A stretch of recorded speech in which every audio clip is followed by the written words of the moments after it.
ஷேக் சாஅதி என்பவர் கேட்குறாரு, இறப்பு நிகழ்வின் போது ஆறுதல் கூறுவது நபி வழி எனில் ஆறுதல் கூறுவது குறித்த செயல்பாடு நபி வழியில் விளக்கம் தாருங்கள். தற்போது பொதுவாக சலாம் கூறி கலைந்து விடுகிறார்கள். குறிப்பு, ஜனாசா அடக்கம் செய்யப்பட்ட பின் உறவினர்களை கை கொடுத்தோ அல்லது கட்டிப்பிடித்தோ அல்லாஹ் உங்களுக்கு அழகிய பொறுமையை தந்தருள்வானாக என்று ஆறுதல் கூறுவதன் மூலம்தானே இழப்பால் ஏங்கி தவிப்பவர்களுக்கு சற்று மன அமைதி கிடைக்கும். அப்போ ஆறுதல் சொல்வது மார்க்கத்தில் உள்ளது. ஒரு மூத்து வீட்டுக்கு போகிறோம், போய் ஜனாதாவில் கலந்து நம்ம பாட்டு வந்துட்டோம்னா அது என்ன நன்மை இருக்குது? அவருக்கு 4 வார்த்தையை சொல்லி அவர் கவலையை போக்குற மாதிரி அது மாதிரி சொன்னால் தானே நல்லா இருக்கும். அப்போ ஆறுதல் கூறுற முறையை சொல்லுங்கள் அப்படின்னு கேட்குறாரு. ஆறுதல் கூறும் முறையை பொறுத்த வரைக்கும் நீங்கள் சொன்ன மாதிரி ரசூல் ஸல்லல்லாஹு அலைஹி வஸல்லம் அவர்கள் எந்த ஒரு மூத்துக்கும் போய் அவர் கையை கொடுத்து முசாஃபா செஞ்சு அல்லது கட்டி பிடித்து அப்படி செஞ்சு ஆறுதல் சொன்னாங்கன்னு வருதுன்னா வரவே இல்லை. ஆறுதல் கொடுத்து வரல. என்ன வருதுன்னு கேட்டால், ஆறுதல் வரும்போது அவங்களுடைய பேரப்புள்ள இறந்து போயிடுது. மகன் இறந்தவனா அவன் வீட்டில் போய் என்ன செய்கிறாங்கன்னு கேட்டால், இன்னல் ஐன ததுமவு, உள்ளம் கண் இரத்த கண்ணீர் வடிக்குது. ஒல் கல்பு யஹ்சுனும், உள்ளம் கவலைப்படுது. வலா நக்கூலு இல்லாமா யர்லா ரப்புனா, எங்கள் இறைவன் பொருந்தி கொள்ளாத ஒன்றை நம்ம வாயை திறந்து பேச மாட்டோம். ஓ இன்னா ஃபிராக்கிக்கையா இப்ராஹிம் ல மஹசூனூன், இப்ராஹிமே உன்னுடைய பிரிவை எண்ணி நாங்கள் கவலைப்படுகிறோம் என்று இப்படி ஒரு துன்பம் நேரும் பொழுது தனக்குத்தானே ஆறுதல் சொல்லி கொண்டாங்க. இவ்வளோ தான் இருக்கிறது. சரி, அடுத்து என்னென்னு கேட்டால், ரசூல் ஸல்லல்லாஹு அலைஹி வஸல்லம் காலத்தில் ஒரு ஆள் என்ன செய்வார்னு கேட்டால், அடிக்கடி சபைக்கு போயிட்டுருப்பார். சின்ன பையனோட மகனோட வருவார். என்ன செய்கிறாருன்னா, கொஞ்ச நாளாக பார்க்குறாங்க, அவரை காணோம். ரசூலுல்லாஹ்வுடைய சபைக்கு ஒருத்தர் தன்னுடைய சிறு வயசு பையனோட சபைக்கு வந்துக்கிட்டு இருப்பார். ஒரு நாள் என்ன செய்யலைன்னா அவரை காணலை, கொஞ்ச நாளாகவே காணலை. அப்போ கொஞ்ச நாள் அப்போ ரசூலுல்லாஹ் கேட்குறாங்க, மாலி லா அரா ஃபுலானன், இந்த ஆளை காணாமல் அடிக்கடி வருவார், ஒரு பையனை கூட்டிகிட்டு வருவார், அவரை காணாம அப்படிங்கிறாங்க. அப்போ மக்கள் என்ன செய்கிறாங்கன்னு கேட்டால், அல்லாஹ்வுடைய தூதரை, நீங்கள் அந்த பையனை பார்ப்பீங்கல்ல, அந்த பையன் இறந்து போயிட்டான். எந்த பையனை அந்த தகப்பனாரை கூட்டிகிட்டு வருவாரோ அவன் இறந்து போயிட்டான் அந்த பையன் அப்படின்னோடனே ரசூல் ஸல்லல்லாஹு அலைஹி வஸல்லம் என்ன செய்கிறாங்கன்னு கேட்டால், அவர் அங்கே போய் விசாரிக்க போகிறாங்க. மகனை பறி கொடுத்துருக்கிறார்ல, விசாரிக்க போகிறாங்க. போய் அவருக்கு என்ன போனோன்னே அவர் மௌத்தா போயிட்டார்னு சொல்கிறாரு. அப்போ ரசூல் ஸல்லல்லாஹு அலைஹி வஸல்லம் செஞ்சாங்கன்னா, ஃபஅஸ்ஸாஹு அலைஹி, அவருக்கு ஆறுதல் சொன்னார்கள். என்ன சொன்னார்கள்னு வரல, கவலைப்படாதப்பா அப்படி எதுவும் சொல்லியிருப்பாங்க. பிறகு என்ன செய்கிறாங்கன்னு கேட்டால், என்னார உனக்கு இந்த உலகத்திலேயே நீண்ட நாள் வாழ்ந்து நல்லா இருக்குன்னு அதை விரும்புகிறியா, அல்லது உன்னுடைய மகன் சொர்க்கத்துடைய வாசலில் நின்று கொண்டு உன்னை வரவேற்பதை நீ விரும்புகிறாயா அப்படின்னு சொல்லும்போது, நான் அதுதான் விரும்புகிறேன், உன் பையன் உன்னை சொர்க்கத்தில் வரவேற்பான் அப்படின்னு சொல்கிறாங்க. இந்த ஆறுதலை நான் சொல்ல முடியுமா? இது ரசூலுங்கிற முறையில் உள்ள ஆறுதல். ஒருத்தர் இறந்துட்டார்னு சொன்னால் நீங்கள் கண்டிப்பாக சொர்க்கத்தில் உங்கள் பையன் உங்களை கூட்டிகிட்டு போயிடுவாங்க, உங்கள் கணவர் அங்கே தான் நிற்பார், உங்களை வரவேற்று கூட்டிகிட்டு போய் அப்படின்னு நான் சொல்ல முடியுமா? இவர் வஹி இருக்கிறனால ரசூலுல்லாஹ் சொல்லிவிட்டாங்க. அப்போ இந்த ஆறுதலை ரசூலுல்லாஹ் சொன்ன மாதிரி நம்ம சொல்ல முடியுமானா முடியாது. ரசூலுல்லாஹ் மறுமையில் உள்ள விஷயம், கபரில் உள்ள விஷயங்களை வைத்து அவங்களுக்கு வஹி அடிப்படையில் கிடைத்த செய்தியை சொல்லியிருக்கிறார்களே தவிர வேறு ஆறுதல் இந்த விஷயத்துக்கு சொல்லவே இல்லை. அதே மாதிரி ஜாஃபர் அவர்கள் போரில் கொல்லப்பட்டுறாங்க. ஜாஃபர்னா யார்? ரசூலுல்லாஹ்வுடைய தம்பி, அது அபு தாலிபுடைய மகன். அபு தாலிபுடைய மகனில் ஜாஃபர் ஒரு ஆள், அலி ஒரு ஆள். இவங்க 2 பேரும் இஸ்லாத்துக்கு வந்த மகன்கள். அப்போ ஜாஃபர் என்ன செய்கிறாருன்னா, போர்க்களத்தில் கொல்லப்பட்டவுடனே ரசூல் ஸல்லல்லாஹு அலைஹி வஸல்லம் என்ன செஞ்சாங்கன்னு கேட்டால், வீட்டுக்கு வர்றாங்க. என்ன செய்கிறாங்கன்னா, நீங்கள் ஜாஃபருடைய குடும்பத்தாருக்கு நீங்கள் சாப்பாடு தயாரித்து கொடுங்கன்னு மற்றவங்களுக்கு சொல்கிறாங்க. ஆறுதல்லாம் ஒன்றும் சொல்லலை, அது கவலையாக தான் இருப்பாங்க. 3 நாளைக்கு அவங்க கவலை போகாது என்ற காரணத்தினால என்ன செய்கிறாங்கன்னு கேட்டால், அவங்களுக்கு மற்றவங்களுக்கு சொல்லிட்டு போயிட்டாங்க, நீங்கள் சாப்பாடு செஞ்சு கொடுங்கன்னு. 3 நாள் ஆனவன்னு என்ன செய்கிறாங்கன்னு கேட்டால் பிறகு வர்றாங்க. ஏன்னா 3 நாள் வரைக்கும் நீ கவலைப்படாதேன்னு சொன்னாலும் கவலைப்படத்தான் செய்வான். அந்த ஆறுதல் யூஸ்லெஸ், அர்த்தமற்றது. அது அவன் அழுவட்டும், கவலைப்படட்டும், அது 3 நாளைக்கு வரத்தான் செய்யும் என்ற காரணத்தினால சும்மா அம்மஹல ஆல ஜாஃபர் சலாசன், பிறகு 3 நாட்கள் ரசூலுல்லாஹ் தாமதப்படுத்தினார்கள், வரல. மூத்துக்கு வந்தவங்க என்ன செய்யலை, 3 நாள் வரவே இல்லை. அதுக்கப்புறம் ரசூலுல்லாஹ் அங்கே என்ன செய்கிறாங்கன்னு கேட்டால், இன்றைக்கி இதுக்கு பிறகு நீங்கள் அழுவாதீங்க, 3 நாள் கவலைப்பட்டுட்டீங்க, 3 நாளைக்கு பிறகு அழுவக்கூடாது.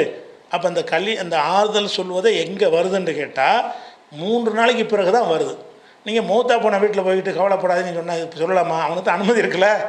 அவன் கவலைப்படுவதற்கும் அழுவதற்கும் அவனுக்கு அனுமதி இருக்கிறது. 3 நாளைக்கு அவன் அழுது எல்லாம் இறங்கினா தான் நார்மலுக்கு வருவான். அங்கே போயிட்டு சொல்லுவதாக இருந்தால் ரசூல் ஸல்லல்லாஹு அலைஹி வஸல்லம் அவர்கள் அன்னைக்கு சொல்லியிருக்கணுமா இல்லையா? தம்பி சொந்த சித்தப்பா மகன் இறந்து போயிட்டார், அந்த குடும்பத்தார் கவலையில் இருக்கிறாங்க, அன்னைக்கு போய் கவலைப்படாதீங்க அப்படின்னு சொல்லாமல் 3 நாளைக்கு இங்கே வரவே இல்லை. வராமல் என்ன செய்கிறாங்கன்னு கேட்டால், லா தபுக்கு, நீங்கள் அழாதீர்கள், அலா அஹி, என் சகோதரனுக்காக நீங்கள் அழாதீர்கள், பாதல் யோமி, இன்னைக்கு பிறகு, இன்னைக்கு 3வது நாள், இன்னைக்கு பிறகு என்ன செய்யக்கூடாது, இதற்கு பிறகு நீங்கள் அழுவக்கூடாது அப்படின்னு சொல்லி ஆறுதல்.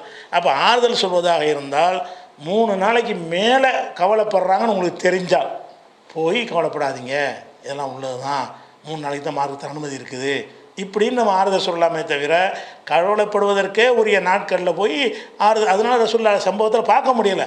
ஒவ்வொரு மூத்தான வீட்லேயும் போய்கிட்டு ஜனாதா தொழுவிச்சுட்டு வீடு வரைக்கும் போய் அது கேட்டாங்களான்னா அது ஆறுதல் சொல்ல முடியாது. அது இயற்கையாக எல்லாம் வச்சிருக்கிறான். அது என்னத்தை நீங்கள் சொன்னாலும் கவலைப்படாதீங்கன்னு கவலைப்படாமல் போயிட போகிறானா? அது படிப்படியாக அழுது கிழந்து என்ன செய்யும், ஒரு நார்மலுக்கு வர்றதுக்கு 3 நாள் எடுக்கும். அப்போ ரசூல் ஸல்லல்லாஹு அலைஹி வஸல்லம் ஆறுதல் சொன்னதுங்கிறது எப்போ சொல்கிறாங்கன்னு கேட்டால், அதுவும் ஆறுதலாக சொல்லலை, இதுக்கு அப்புறம் அழுவக்கூடாது, 3 நாளைக்கு உங்களுக்கு அனுமதி இருந்துச்சுல, இனிமேல் அழுவாதீங்க அப்படின்னு சொல்லிட்டு அப்போ என்ன செய்கிறாங்கன்னு கேட்டால் அந்த பிள்ளைகளை கூப்பிட சொல்கிறாங்க. இதுதான் நிஜமான ஆறுதல். ஆறுதல் வார்த்தையில் ஆறுதல் சொல்கிறது கிடையாது. என்ன செய்கிறாங்க, அந்த பிள்ளையெல்லாம் கூப்பிடுங்க, கூப்பிட விட்டு என்ன செய்கிறாங்க, கோழி குஞ்சு மாதிரி எங்களை தூக்கிட்டு வந்தாங்க. அப்போ என்ன செஞ்சாங்க ரசூலுல்லாஹ், இந்த பசங்களுக்கு போய் நாவிதரை இழைத்து முதல்ல முட்டை போடுங்க, கண்ணா பின்னான்ட்டு தலையெல்லாம் கவனிப்பாரட்டு 3 நாளாக கவலையில் இருந்தாங்களா, அந்த கவனிப்பாரட்டு அந்த பிள்ளைகள் இருக்குது, என்ன தேய்க்காமல் இப்படி இருக்குது, முட்டை போட சொன்னாங்க. அதுக்கப்புறம் என்ன செய்கிறாங்கன்னு கேட்டால், அதுக்கப்புறம் நீங்கள் கவலைப்படாதீங்கன்னு சொல்லிவிட்டு, இந்த பிள்ளைகளுடைய வறுமைக்கு நீங்கள் பயந்தீங்கன்னு சொன்னால் நான் பொறுப்பு, அந்த பிள்ளைகளுடைய தம்பி பிள்ளை தானே, நல்லது கெட்டதுக்கு நான் பொறுப்புன்னு அவங்களுக்கு அந்த மாதிரி ஒரு ஆறுதல் சொல்கிறாங்க. பிறகு அல்லாட்ட ஒரு துவா செய்கிறாங்க, இறைவா இந்த ஜாஃபருடைய குடும்பத்தாருக்கு நீ என்ன செய்ய, நீ பிரதிநிதியாக இருந்து கவனித்துக்கொள், இவங்களுக்கு பரக்கத்து செய்வாயாகன்னு ஒரு துவா செய்கிறாங்க. அப்போ நமக்கு ஒரு மரணம் நிகழ்ந்தது என்று சொன்னால் 3 நாள் வரைக்கும் நம்ம சும்மா இருந்துடணும், போய் ஜனாசா தொழில் கலந்துட்டு நம்ம பாட்டுக்கு வந்துடணும். அந்த நேரத்தில் அவன் நிற்கவே முடியாமல் அவ்வளோ கவலையில் இருப்பான். அவனை நிப்பாட்டி வச்சுட்டு கை கொடுத்துட்டு போய் ஒருத்தனான், அவன் வாப்பா மூத்தா போயிட்டான்னு கவலையில் போய் படுத்து கிடக்கணும்னு நினைப்பான். அவனை விட்டுருணும் 3 நாளைக்கு. இவங்க என்ன செய்கிறாங்கன்ட்டா கையை கொடுத்து முசாஃபா செய்ய நிற்கிறாங்க, கூட்டமாக ஊடாக வந்துடும். அவனுக்கு இருக்கிற கவலையில் ஒவ்வொரு மூஞ்சையும் பார்த்துக்கிட்டு கை கொடுக்குற மாதிரியா இருக்கும். முசாஃபா செய்யணும்னு சட்டத்தை உண்டாக்கி வச்சுருக்கிறீங்க. ரசூலுல்லாஹ் 3 நாள் போகவே இல்லை. 3 நாளைக்கு பிறகு போய் நீங்கள் 3 நாளைக்கு பிறகு கவலையாக இருந்தால் 2 விதமாக நீங்கள் செய்யலாம். ஒன்று, கவலைப்படாதீங்கன்னு அப்போ 3 நாளைக்கு பிறகு ஆறுதல் சொல்ல விரும்பினால் சொல்லலாம். அல்லது அவங்க பாதிப்பு கஷ்டத்தில் இருக்கிறாங்க, பிள்ளை குட்டி இல்லாமல் இருக்கிறாங்க, தெருவில் நிற்பாங்க, வறுமைப்படுறாங்கன்னு சொன்னால் உங்களுக்கு ஏன்ற உதவிகள் செய்வதாக பொறுப்பேற்றுக் கொள்ளலாம். ரசூலுல்லாஹ் பொறுப்பேற்றுக் கொண்டாங்கல்ல, அப்போ என்ன செய்யலாம், போய் இறைவா இந்த குடும்பத்துக்கு அருள் செய்வாயான்னு ஒரு துவா செஞ்சுட்டு வரலாம்.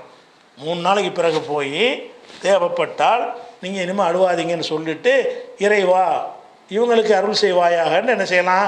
அப்படி தானே செய்கிறாங்க, இவங்க விஷயத்தை நீ பொறுப்பாளியாக இருந்துக்க, இப்படித்தான் ரசூலுல்லாஹ் சொன்னார்கள்ங்கிற ஒரு விஷயம் அகமதில் வந்திருக்கிற காட்சியை பார்க்குறோம். அதனால் அபு சலமா மூத்தா போன பிறகு என்ன செய்கிறாங்க, ரசூலுல்லாஹ் போய் அபு சலமாவுக்கு தான் துவா செய்கிறாங்க. அபு சலமா மூத்தா போயிட்டார்.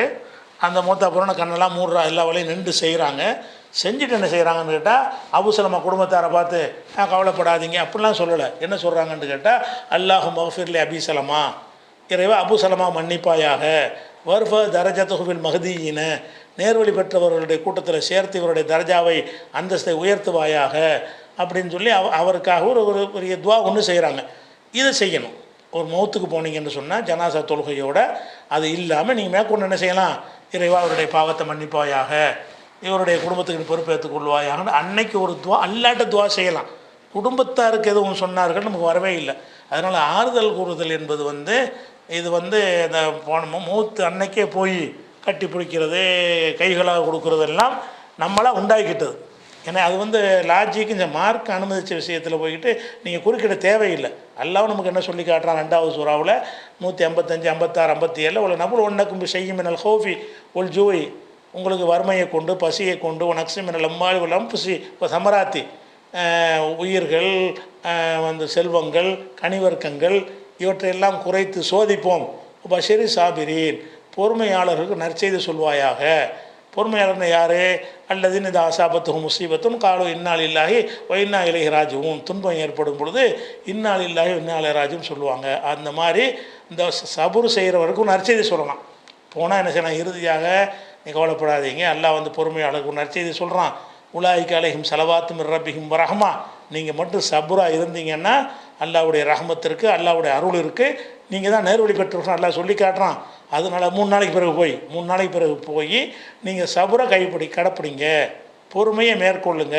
பொறுமையை மேற்கொண்டால் அல்லாஹ்வுடைய அருள் இருக்கிறது, அவங்கள தான் நேர்வழி பெற்றுருன்னு அல்லாஹ் சொல்கிறான்னு 257 வசனத்தில் உள்ளவாறு சொல்லிட்டு வரலாம்.